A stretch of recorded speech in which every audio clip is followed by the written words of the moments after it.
Viti 2025 ka qenë i mbushur me plot angazhime për Qendrën e Shëndetit Mendor në Gjakov.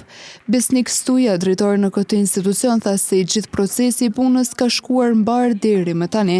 Gjatë vitit 2025 ne kemi vazhduar me punën e vazhdueshme që kemi në kuadër të programeve si në Qendrën për Shëndet Mendor, në të cilën ofron programi qendrimi ditor, programi vizitave shtëpiake, programi specialistik. Ka vazhdu në rregull pa probleme. Me Barna kemi qenë të furnizuar mirë. Se i përket shtëpisë së integrimit, e cila po ashtu vepron në kuadër të Qendrës së Shëndetit Mendor, kanë vazhduar të ofrojnë të gjitha shërbimet të nevojshme për të gjithë pacientët. Në shtëpinë për integrim vazhdon ende procesi i integrimit të personave me çrregullime kronike psikiatrike. Dhe aty ofrohet shërbimi 24 orësh me akomodimin dhe me të gjitha programet tjera procese rehabilitative të cilat zhvillohen në kuadër të programit të shërbimeve tona, në bazë të legjislacionit në fuqi.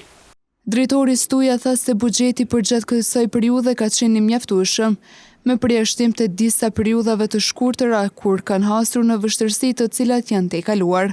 Ne si institucione kemi pas buxhetin e mjaftueshëm, nuk kemi pas probleme sa i përket buxhetit, nuk kemi pas probleme sa i përket furnizimit me Barna për kategorinë tonë. Ka pas disa periudha të shkurta, disa ditore, ose më mirë me thonë një mujorëshe, dhe të mirë, po të gjitha ato ne kemi bërë planifikimet me kohë dhe nuk kemi ngecë.